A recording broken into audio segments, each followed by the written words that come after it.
guys, it's Miharu, and we're ending off 2023 with a highly requested video I've had on the back burner for almost 4 years. The NPCs from Spyro 2 and 3 hold a special place in the hearts of many fans. They were funny, unique, bizarre, and their dialogue was often more memorable than the levels themselves. And as with any character redesign, some lived up to or even surpassed our expectations.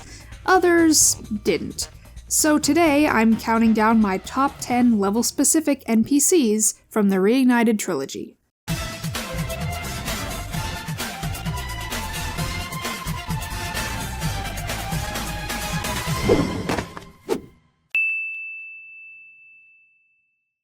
Number 10. The Turtles from Sunny Beach. Specifically, the Elder Turtles. There's really not much to this one, it just comes down to me liking how their faces look, and the added details like the claws on their hands and feet, their little pointed beak mouths, the way that their eyes are partly closed all the time. I just think they look a lot more turtley. Number 9. The Fairies.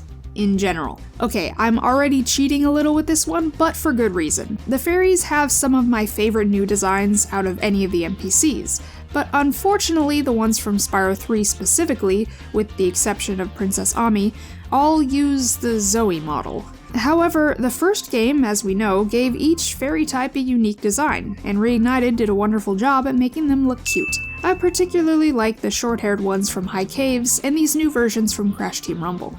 Number 8. Crazy Ed from Lost Fleet. This is where I'd normally say the possums, but did you notice that Crazy Ed is the only NPC here besides Hunter? And I don't blame him, Lost Fleet is my least favorite level in this game. But anyway, I really like what they did with Ed here. I mean, at least it's a little bit clearer by the face that he's supposed to be a possum, whereas before I couldn't tell what they were going for. He always looked sort of mole-ish to me. I know it's weird for certain glasses-wearing characters when you can suddenly see their eyes, but I think it works here, and it's actually kinda cute. Number 7. The Fawns from Magma Cone.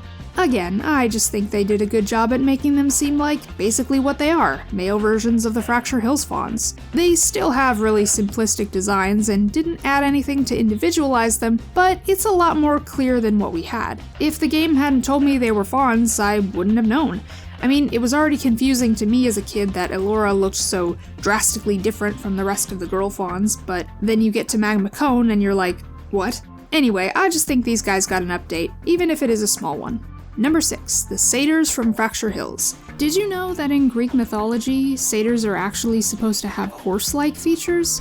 Along with some other things I probably shouldn't mention here? Anyway, I really like the new designs of these guys, especially the Alchemist, who actually looks a lot younger. And I get that him being old and senile was like the point, but I just like the way he looks in general. The satyrs in the original always kind of creeped me out with their faces, like I don't know what's going on with their 5 o'clock shadow, but yeah, I guess I like the fact that they look less human, even though I know they're supposed to be part human, but I just prefer the more animalistic look as it fits better with the Spyro universe.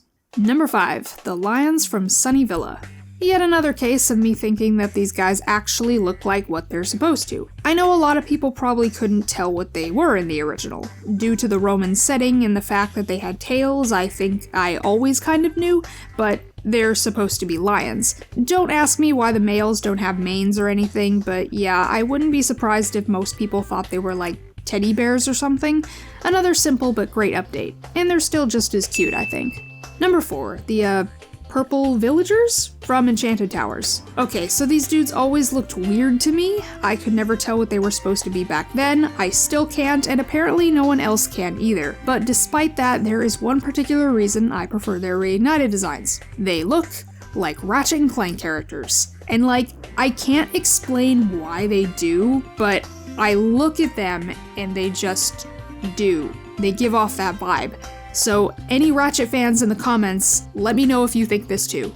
Number 3. The Polar Bears from Icy Peak. I've always liked these guys, but they are so much cuter in Reignited. The clothes and colors are spot on. Definitely some of the more faithful redesigns of anyone on this list. At least, the boys are. Nancy looks fine, but I don't like the way she's looking at me. The makeup might be a bit too heavy. Number 2, the rabbits from Dino Mines. They're cute, and they all look like Bianca's cousins. That's all I really have to say. The originals had a case of that creepy satyr face going on, and I just think Reignited did a great job with all the rabbit character designs. I mean, Bianca looks amazing, so it only makes sense I would like how these guys look too.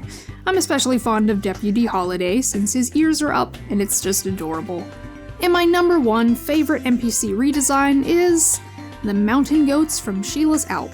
The mountain goats are a perfect blend of everything I love about the other NPCs on this list. It's clear what they are, they each have unique horn shapes so you can tell them apart, and most importantly, they're cute!